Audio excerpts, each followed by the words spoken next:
या अल्लाह या रहमान या रहीम या करीम। अल्हम्दुलिल्लाहि रब्बिल आलमीन वस्सलातु वस्सलामु अला सय्यिदिल मुरसलीन मुहम्मदिन व अला आलिहि व अस्हाबिहि अजमाइन अम्मा बाद। अऊज़ु बिल्लाहि मिनश शैतानिर रजीम बिस्मिल्लाहिर रहमानिर रहीम। इन्नमा यअमुरु मसाजिदल्लाहि मन आमन बिल्लाहि वल यौमिल आखिर व अक़ामस सलाता व आतज़ ज़काता व लम यख़्श इल्लल्लाह फ़असा उलाइका अन यकूनु मिनल मुहतदीन। सदक़ल्लाहुल अज़ीम। अन अबी हुरैरह रज़ियल्लाहु अन्हु अन्न रसूलल्लाहि सल्लल्लाहु अलैहि वसल्लम क़ाल अहब्बुल बिलादि इलल्लाहि मसाजिदुहा व अबग़ज़ुल बिलादि इलल्लाहि अस्वाक़ुहा औ कमा क़ाल अलैहि सलातु वस्सलाम।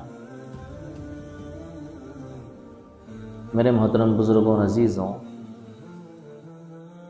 इस कायनात में अल्लाह तबारक व तआला को सबसे ज़्यादा महबूब और सबसे ज़्यादा पसंदीदा जगहें अपने घर यानी मस्जिदें हैं। अल्लाह तबारक व तआला ने मस्जिदों को अपना घर बताया, मस्जिदों की निस्बत अपने तरफ की। व अन्नल मसाजिद लिल्लाह, मस्जिदें किसकी हैं? अल्लाह की हैं, अल्लाह के लिए। फला तदउ मअल्लाहि अहदा, तुम अल्लाह तबारक व तआला के अलावा किसी और को ना पुकारो। जो कुछ भी तुम्हें मांगना है, जो कुछ भी तुम्हें मदद चाहिए, वो किससे मांगना है? अल्लाह तबारक व तआला से मांगना है। तो इस रुए ज़मीन पर अल्लाह तबारक व तआला की पसंदीदा जो जगह हैं वो क्या हैं? मस्जिद है। हदीस पाक में आता है कि आसमान वालों के लिए दुनिया के अंदर ये मस्जिदें जो कि अल्लाह ताला का घर कहलाती हैं, ऐसे चमकती हैं जैसे हम दुनिया वालों के लिए आसमान में तारे चमकते हुए नज़र आते हैं और दिखाई देते हैं। दुनिया में और कोई चीज़ उन लोगों को नज़र नहीं आती है, सिर्फ अल्लाह के घर मस्जिदें ही चमकती हुई नज़र आती हैं। तो मौके की मुनासिबत से ये मुनासिब मालूम हुआ कि भाई आज मस्जिदों की अहमियत और मस्जिदों की फ़जीलत के उन्वान से माशरे में बेदारी लाई जाए और लोगों को मस्जिदों की फ़जीलतों से वाकिफ़ कराया जाए। अल्लाह ताला से दुआ करें कि अल्लाह ताला मुझे सही कहने और हम सबको इन बातों पर अमल करने की तौफीक नसीब फरमाए। मैंने आप हज़रात के सामने कुरान करीम की एक आयत और प्यारे आका मोहम्मद सल्लल्लाहु अलैहि वसल्लम की एक हदीस पेश की। कुरान करीम की आयत में अल्लाह तबारक व तआला ने फरमाया कि मस्जिदों को वही लोग आबाद करते हैं जो अल्लाह ताला पर और आखिरत के दिन पर ईमान लाते हैं, जो नमाज कायम करते हैं, जो ज़कात अदा करते हैं और जो अल्लाह ताला के अलावा किसी और से नहीं डरते हैं। ऐसे लोगों के बारे में उम्मीद की जाती है कि यही लोग राह रास्ते पर हैं और हिदायत पर गामज़न है। ये इस आयत का तर्जुमा। कितनी सिफात अल्लाह ताला ने मस्जिदों के आबाद करने की बयान फरमाई। जो लोग अल्लाह पर ईमान लाते हैं, जिनका पुख्ता यकीन अल्लाह ताला की ज़ात पर है कि अल्लाह ताला के सिवा कोई माबूद नहीं है, अल्लाह ताला के सिवा कोई करने धरने वाला नहीं है, अल्लाह ताला के सिवा कोई नफ़ा नुकसान पहुँचाने वाला नहीं है। अल्लाह तबारक व तआला के हुक्म के बगैर इस दुनिया के अंदर एक तिनका भी हरकत नहीं कर सकता, एक पत्ता भी हरकत नहीं कर सकता। हर तरह का ईमान किस पर रखते हैं? अल्लाह ताला पर रखते हैं।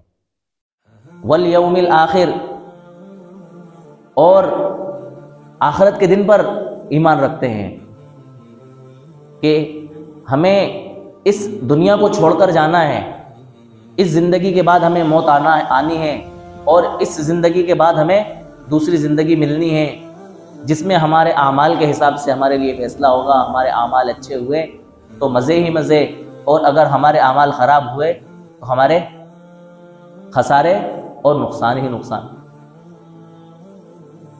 और फरमाया नमाज को कायम करते हैं जो लोग नमाजों को कायम करते हैं, नमाजों का एहतिमाम करते हैं, पाबंदी करते हैं, 5 वक्ता नमाजें बजमात पढ़ते हैं, ऐसे लोग क्या करते हैं? मस्जिदों को आबाद करते हैं, ज़कात अदा करते हैं।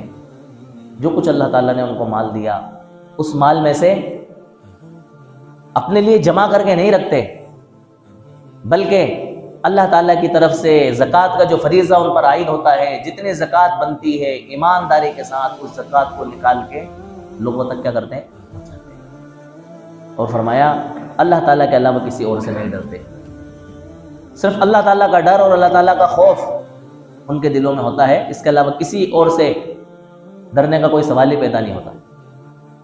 फरमाया ऐसे लोगों के मुताल्लिक कि यही लोग क्या होंगे? कामयाब होंगे, यही लोग हिदायत याफ्ता होंगे, यही लोग राह रास्ते पर क्या होंगे? गामजन होंगे। गोया कि अल्लाह ताला ने इस आयत के अंदर मस्जिदों को आबाद करने वाले लोगों की सिफतें बयान फरमाई।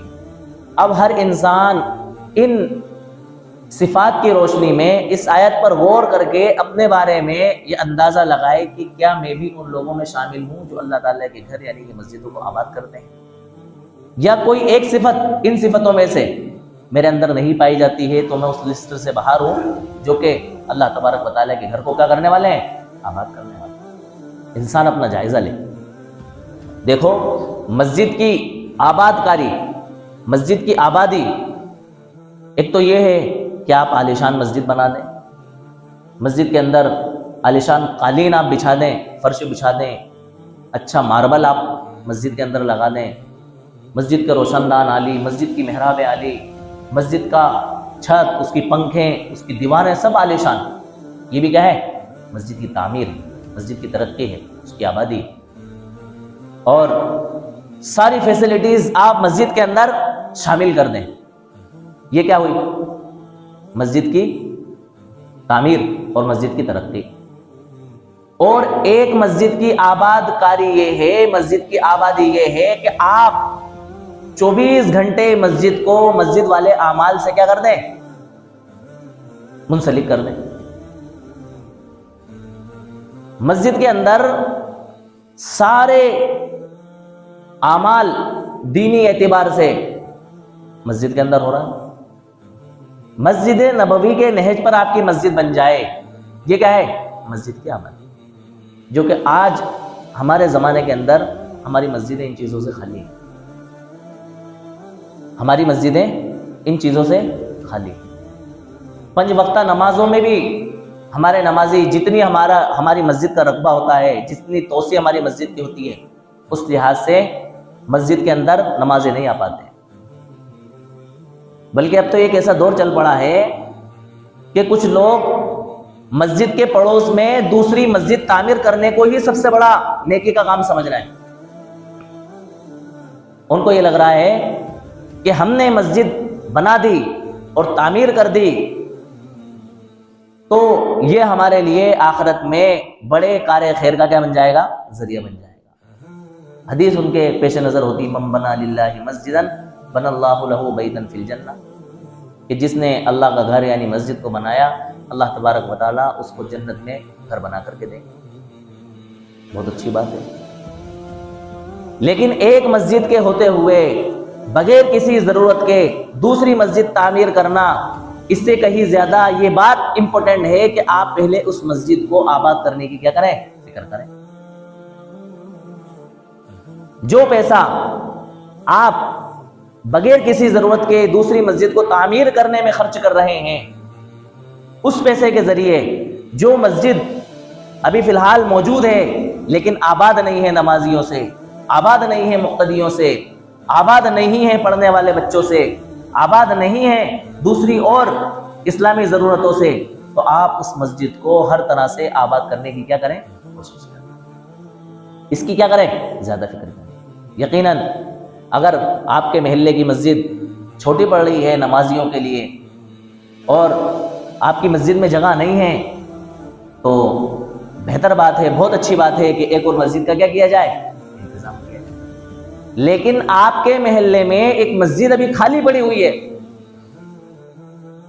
बहुत गुंजाइश उस मस्जिद के अंदर है, उसके होते हुए भी दूसरी मस्जिद तामीर करना ये आपके लिए खतरे की घंटी है।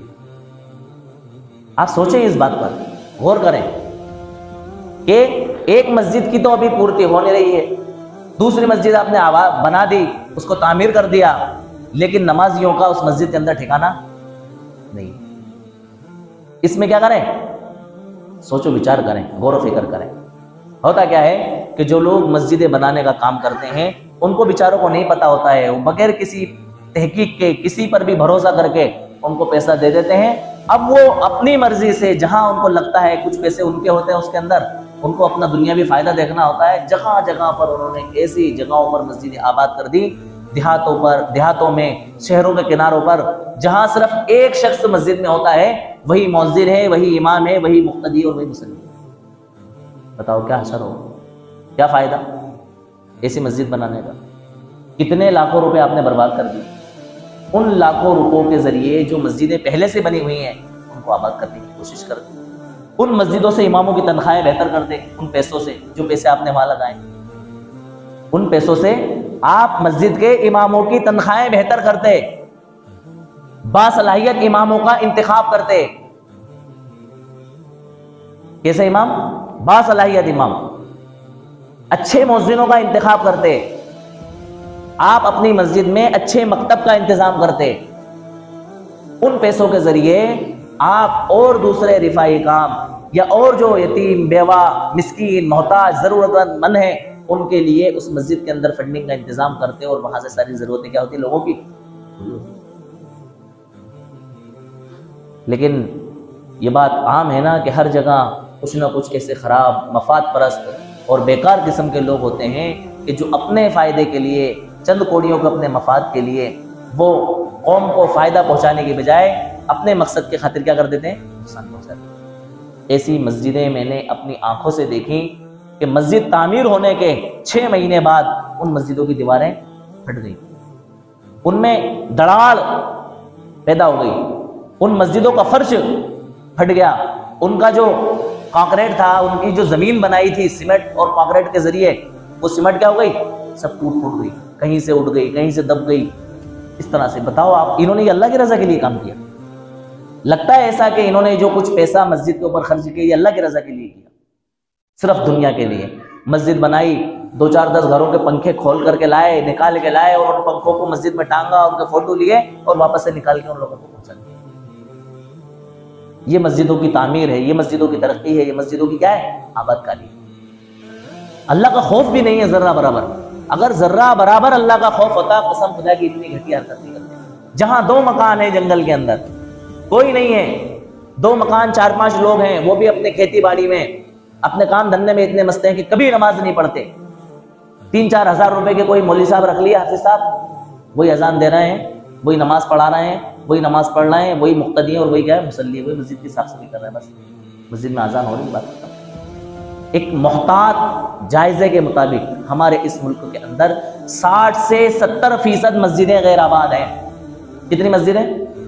60 से 70% मस्जिद। कितना बड़ा आंकड़ा है बताइए आप। और सबक भी हासिल नहीं कर रहा है कि हमने अपनी नाशुक्रियों से, नाफरमानियों से एक मस्जिद हमने अपने हाथों से निकाल दी। हमें अब सबक हासिल करना चाहिए और अपनी मस्जिदों को आबाद करने की क्या करना चाहिए? और दूसरी मस्जिदों पर भी हमारे निशाने हैं, दूसरी मस्जिदें भी क्या है? टारगेट हैं, उनकी आबादकारी की हमें फिक्र करने चाहिए। अल्लाह के रसूल सल्लल्लाहु अलैहि वसल्लम के ज़माने में आमाले नबवी से 24 घंटे मस्जिदें आबाद हुआ करती थी। मस्जिदों में मर्द भी आया करते थे, औरतें भी आया करती थी, बच्चे भी आया करते थे, उनकी सब बंदी हुआ करती थी। और अल्लाह के रसूल सल्लल्लाहु अलैहि वसल्लम जब मुनासिब समझते, सारे लोगों को अपना कोई पैगाम सुना देते जो सारे लोगों तक पहुंच जाता और सारे लोग उसके ऊपर क्या कर लिया करते? इससे इनकार नहीं है कि ज़माना फितनों का आया, फितनों का दौर आया। उस फितनों के दौर में उलमा किराम ने ये मुनासिब समझा, सहाबा के ज़माने से ये फैसला हो गया कि भाई मस्जिदों में औरतों का आना क्या किया जाए? बंद किया जाए। वो एक हिकमत के तहत, एक मसलियत के तहत, फितने से बचने के लिए। उसमें भी अल्लाह के रसूल सल्लल्लाहु अलैहि वसल्लम की हदीसों के दलाइल पेश किए कि भाई औरत का मस्जिद में नमाज पढ़ने से अफजल क्या है? उसका घर के अंदर नमाज पढ़ना। ऐसा नहीं कि औरतों को मस्जिदों से महरूम किया गया। और अभी बीच में कुछ लोगों ने आवाज भी उठाई कि भाई इस्लाम जो है ना औरतों को बराबर के हुकूक नहीं देता, मस्जिदों में मर्दों को तो आने की इजाजत है लेकिन औरतों को आने की इजाजत नहीं है, लिहाजा कुछ बिकाऊ औरतों के जरिए सुप्रीम कोर्ट में ये दरखास्त आयद की गई, दायर की गई कि भाई जो है ना हम औरतों को भी मस्जिद में जाने की क्या दी जाए, इजाजत। भाई औरतों को इजाजत देने ना देने का कोई मसला नहीं है, मसला क्या है वो यही है कि फितनों के दौर में जहां हर तरफ चारों तरफ फितने हैं, लेकिन उलमा किराम ने इस पर भी गौर किया, इसके भी मसाइल हल किए कि भाई क्या किया जाए। वाक़ईतन मस्जिदों के बगैर औरतों में जो है ना दीनी बेदारी मुश्किल मालूम हो रही, मर्दों की बनिस्बत औरतों में दीनी बेदारी कम है। वजह क्या है कि उनका ताल्लुक मस्जिदों से नहीं है। मर्द तो जुमे के दिन कम से कम आ जाते हैं, कुछ दिन की बातें उनके पल्ले पड़ जाती हैं, कुछ बातें वो सुन लेते हैं, समझ लेते हैं, लेकिन औरतों को ऐसे मौके फराहम नहीं हो पाते हैं। लिहाजा उलमा किराम के मशवरे चले और आगे बढ़े कि अब जहां कहीं आप नई मस्जिदें तामीर करें, उन मस्जिदों को इस अंदाज पर, इस नहज पर तामीर करें कि एक हिस्सा आपके खवातीन और मस्तूरात के लिए हो और एक हिस्सा आपके मर्दों के लिए हो, मर्दों से औरतों को डिस्टर्ब ना हो और औरतों से मर्दों को डिस्टर्ब ना हो। मुमकिन है, कोई मुश्किल चीज़ नहीं है। दूसरे मुल्कों में, दूसरे ममालिक में ये चीज़ें क्या है, चल रही हैं, आयद है, राइज है। और ये भी लोगों ने कहा और ये बातें कि जब औरतें अपनी ज़रूरतों के लिए बाजार जा सकती हैं, अपनी ज़रूरतों के लिए शादी ब्याह में जा सकती हैं, अपने तकाज़ों को पूरा करने के लिए डॉक्टर और बैंक के अंदर जा सकती हैं, तो मस्जिद में जाने में भी किसी तरह की कोई कबाहत और कोई बुराई नहीं होना चाहिए। लेकिन मैं यहाँ अपना कोई फैसला नहीं सुना रहा हूँ, मैं तो ये लोगों की बातें क्या कर रहा हूँ आपके सामने नकल कर रहा हूँ। मैं ये कह रहा था कि अल्लाह के रसूल सल्लल्लाहु अलैहि वसल्लम के ज़माने में आप सल्लल्लाहु अलैहि वसल्लम मस्जिद में अपने तमाम मुसल्लियान किराम के दरमियान जो कोई पैगाम उनको पहुंचाना होता था, वो पैगाम क्या कर दिया करते थे, हम कर दिया करते, सारे लोगों में पहुंच जाया करता था। 5 वक्ता नमाजों के साथ साथ दिन के अंदर वही मस्जिद दीनी दरसगाह हुआ करती थी। असहाबे सुफ़ा आपने नाम सुना होगा ना, अल्लाह के रसूल सल्लल्लाहु अलैहि वसल्लम के रोज़े के पीछे की जानिब में एक चबूतरा है जिसको क्या कहा जाता है, सुफ़ा उसका नाम है। असहाबे सुफ़ा यानी कि अल्लाह के रसूल सल्लल्लाहु अलैहि वसल्लम के असहाब का सुफ़ा, वो चबूतरा, जिस चबूतरे पर सहाबा किराम दीनी तालीम अल्लाह के रसूल सल्लल्लाहु अलैहि वसल्लम से हासिल किया करते। मदरसा बनता दिन भर। आज देखो हमारी मस्जिदों के अंदर मदरसों का नाम निशान है। अरे ये जितने मदारिस हमें नजर आ रहे हैं तो बात की देन है। कुरान उला के अंदर पहले मस्जिदें ही मदरसे हुआ करती थी।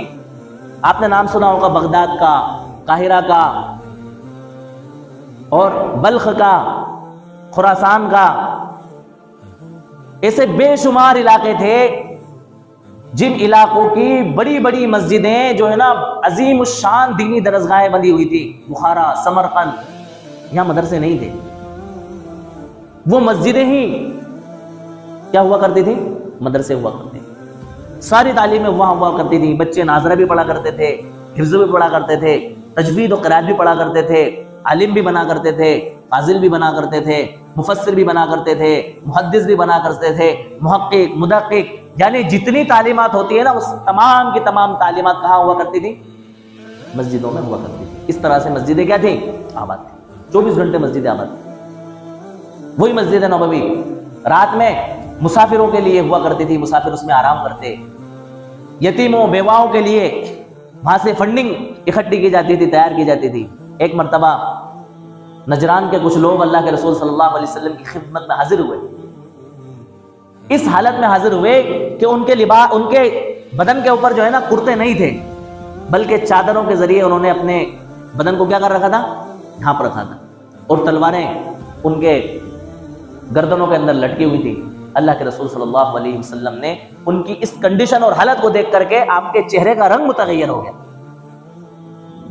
आप घर के अंदर गए और वापस घर से बाहर आ गए। देखो जब इंसान को कोई फिक्र होती है ना, कोई टेंशन हो जाता है, कोई दिल में कोई बात लग जाती है, तो फिर उसका दिल घर के अंदर नहीं लगा था।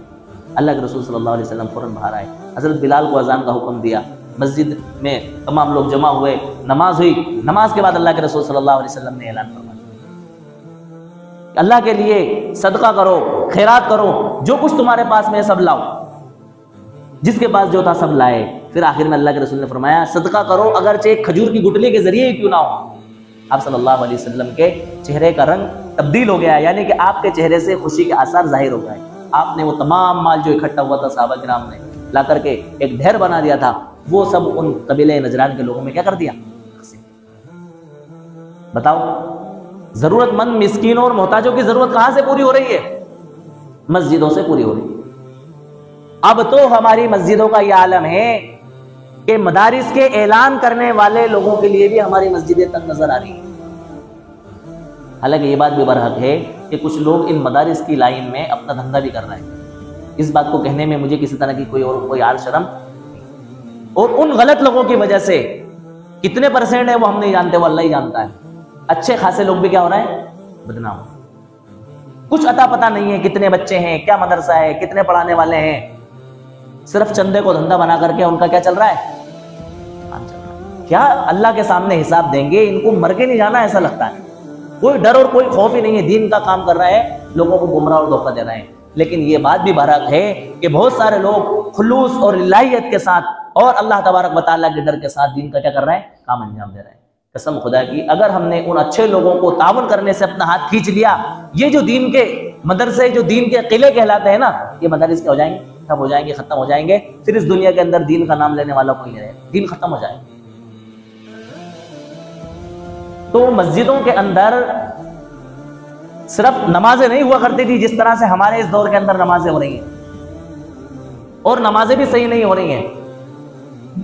हमारे कामकाज का, तिजारत का, बिजनेस का, दुकान का असर नमाजों के ऊपर यह पड़ा है कि 5 वक्ता नमाजों से हमारी मस्जिदें, मुक्तदियों से क्या है? हमारी मस्जिदें।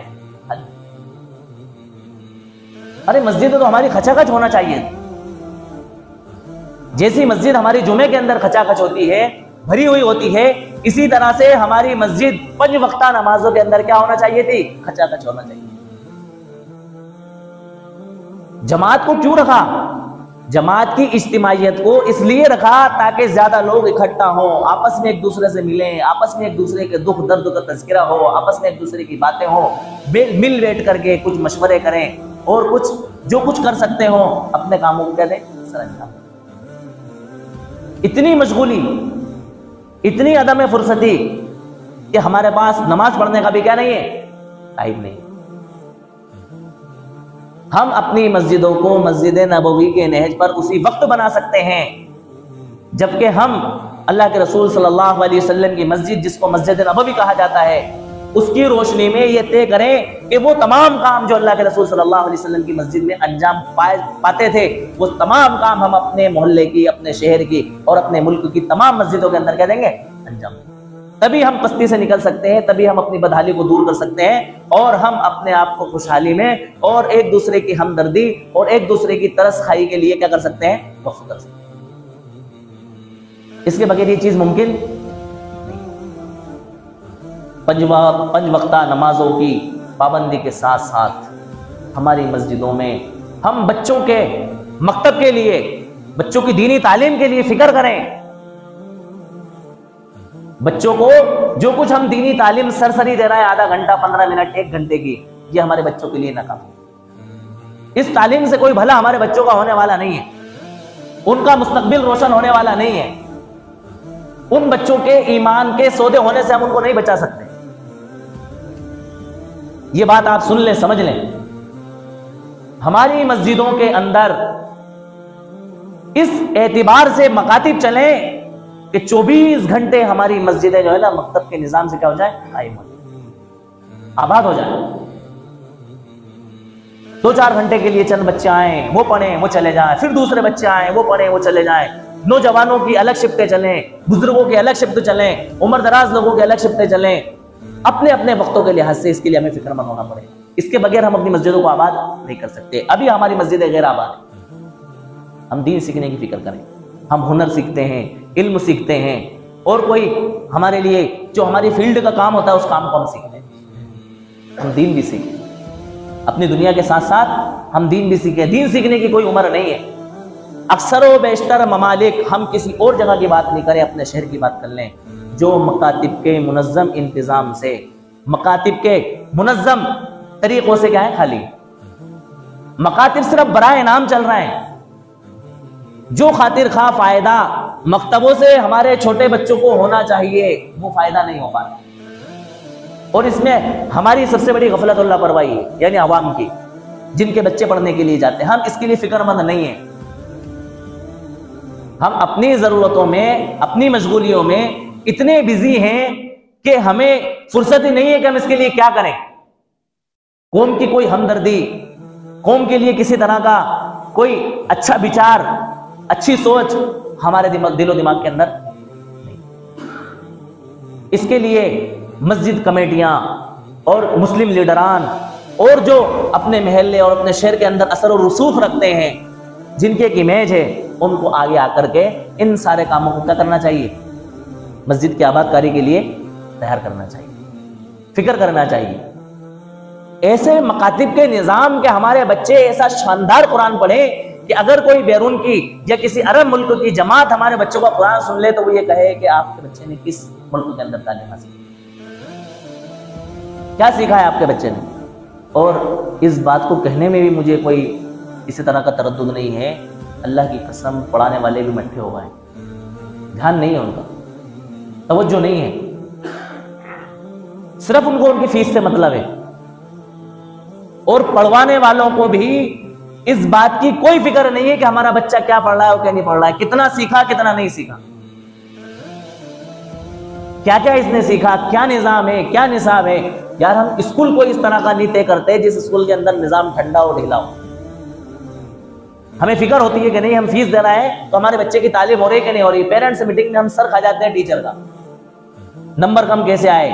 मेरा बच्चा कोचिंग भी जाता है, स्कूल भी टाइम से आता है, मैं भी घर पे इसको देखता हूँ, देखती हूँ, समझता हूँ, पढ़ता हूँ, पढ़ाती हूँ, पढ़ाता हूँ, सब करते हैं हम। नंबर कम कैसे आए? पिछले इम्तिहान में नंबर इतने आए थे एग्जाम में, इस एग्जाम में इतने नंबर क्यों आए? लेकिन हमने कभी मकतब में जाकर के इस बात की कोशिश नहीं की कि भैया हाफिज साहब मेरे बच्चों को इतना टाइम हो गया अभी तक आगे क्यों नहीं बढ़े। कहेंगे कैसे, करेंगे कैसे? क्योंकि हम फीस ही 50-100 रुपए हाफिज साहब को देते हैं, तो हम भी उनके ऊपर ज्यादा दबाव नहीं बना सकते। मेरे मोहतरम बुजुर्गों और अजीजों, मेरा मकसद पूरे मुल्क के अंदर, पूरी दुनिया के अंदर मुसलमानों के लिए दीनी तालीम को लेकर के एक बेदारी पैदा करना है। मेरे जैसे कई उलमा इन चीजों के अंदर बेचारे मशगूल हैं, मुब्तला हैं, कोशिशें कर रहे हैं, लेकिन वो आवाजें उनकी चंद दिनों चलने के बाद में क्या हो जाती है? खत्म हो जाती है। मेरा अनुमान कि ये जो मस्जिदें हैं ना, हमें चीख चीख करके पुकार रही हैं, आवाज दे रही हैं, चिल्ला रही हैं कि तुम हमें इन मस्जिदों को वीरान मत करो, इनको आबाद कर दो। 5 वक्ता नमाजें बाजमात ऐसी पढ़ो ऐसा लगे कि आज जुमा है। इन मस्जिदों के अंदर ऐसे आमाले नबवी आप करो कि ऐसा मालूम हो कि 24 घंटे आपकी मस्जिद आबाद है। सुबह से लेकर शाम तक आपके बच्चों के मदरसे चलें, और शाम को जहां तक आपको मुमकिन हो सके आपके बालिगान के मदरसे चलें। उसके बाद में कुछ बुजुर्ग आ जाएं, वो रात के अंदर जो है ना नफली एतिकाफ कर लें। भाई नफली एतिकाफ की कोई खैद तो नहीं है, आप चंद मिनटों का भी कर सकते हैं। एतिकाफ की नियत से आप यहाँ कर लें, तहज्जुद आप मस्जिदों के अंदर पढ़ें, फजर का वक्त हो जाए, यानी 24 घंटे आपकी मस्जिदें बंद ना हो। अब तो ये आलम है कि मस्जिदों में सिर्फ नमाज के औकात में ताले खुलते हैं, उसके बाद में ताले बंद। उसकी कई वजूहात है। बाज मरतबा मस्जिद के जो जिम्मेदारान होते हैं उनकी ये कोशिश होती है कि भाई लोग आएंगे, यहाँ आराम करेंगे, सोएंगे, पंखे चलाएंगे, बिजली इस्तेमाल होगी और मस्जिद का बिल ज्यादा आएगा। बाज मरतबा इसमें ये मसलहतें और ये हिकमतें होती हैं कि भाई बाहर के महल्ले के लोग आएंगे, यहाँ के बाथरूम, लेट और टॉयलेट और ये सब चीज़ें इस्तेमाल करेंगे, गंदगी होगी और पानी का भी नुकसान होगा, सारी वगैरह वगैरह चीज़ें। लेकिन हम इन सारी चीज़ों से हट करके इन बातों पर गौर करें कि हमारी मस्जिद 24 घंटे आबाद कैसे हो जाए। बस इस बात को फोकस करें और 5 वक्ता नमाजों में ऐसी भीड़ इकट्ठी करें। और मैं तो ये कहता हूं कि ये काम सिर्फ ऐसे करने से नहीं होगा, इसके लिए मेयारी उलमा का इंतखाब करें। अल्लाह की कसम ये सबसे बड़ी जरूरत है इस वक्त। बासलाहियत और मेयारी उलमा आप ढूंढ करके लाएं, जो तनख्वाह उनको देना पड़े, जिस तनख्वाह के ऊपर वो राजी हो जाएं, उस तनख्वाह पर लाएं उनको, उनका अच्छा एजाज और इकराम करें। एजाज और इकराम करने का ये मतलब नहीं है कि आप खूब उनको हार फूल चढ़ाएं, खूब उनकी दावत करें। मतलब ये है कि आप उनके साथ इज्जत से पेश आए। और अगर अल्लाह ने आपको नवाजा है, दिया है, तो आप उनका एजाज और इकराम अगर लिफाफों के जरिए भी कर दें तो इससे भी इनकार नहीं। आप उनका दिल बढ़ाएं। कसम खुदा की ऐसा देखने को मिलता है कि मस्जिद कमेटियां इमाम को अपना गुलाम से ज्यादा कुछ नहीं समझती, और बासलाहियत उलमा, काबिल उलमा मस्जिदों के अंदर काम करने को तैयार नहीं है। वो सिर्फ इसलिए नहीं है कि चंद घोड़ियों के खातिर मैं अपनी दुनिया भी बर्बाद कर रहा हूं और आखिरत भी बर्बाद कर रहा हूं। मैं क्यों इतनी बातें सुनूं लोगों की, मैं क्यों अपने आप को जलील और रुस्वा करूं, मुझे क्या मिलता है, 8-10 हज़ार रुपए मैं कहीं से भी कर लूंगा, कहीं से भी कमा लूंगा। ये इंसान सोच करके उन चीज़ों से अपने आप को साइड कर लेता है और अच्छे उलमा किराम धीरे धीरे धीरे धीरे खत्म हो जाते हैं। मैं आपको मिसाल के तौर पर एक बात समझा करके अपनी बात खत्म कर रहा हूँ। आपने देखा होगा जो अच्छा साफ सुथरा कारीगर होता है ना, चुनाई करने वाला, वो पैसे जो भी ले लेकिन वो ज्यादा किसी की सुनता नहीं है। आप अंदाजा लगाना इस बात का, यानी जो भी अपने हुनर में कोई भी उसका फन है, कोई में वो अगर उस्ताद है ना तो वो ज्यादा किसी की सुनेगा नहीं, उसका हुनर ही उसके लिए सब कुछ होता है। ऐसे ही काबिल उलमा को अगर मस्जिद कमेटी का ये चाहे कि हम अपने नीचे दबा करके इसको रखें, ये नामुमकिन बात है। अगर हम कौम की इस्लाह और माशरे की इस्लाह चाहते हैं तो अच्छे उलमा के तई हमें कंधे से कंधा मिला करके चलना पड़ेगा और हमें अपनी मस्जिदों को आबाद करने के लिए अच्छे उलमा की रहबरी और उनकी रहनुमाई में उनके मशवरों पर चलना पड़ेगा। अल्लाह ताला हम सबको अमल की तौफीक नसीब फरमाए। वाखिर दावाना अल्हम्दुलिल्लाहि रब्बिल आलमीन।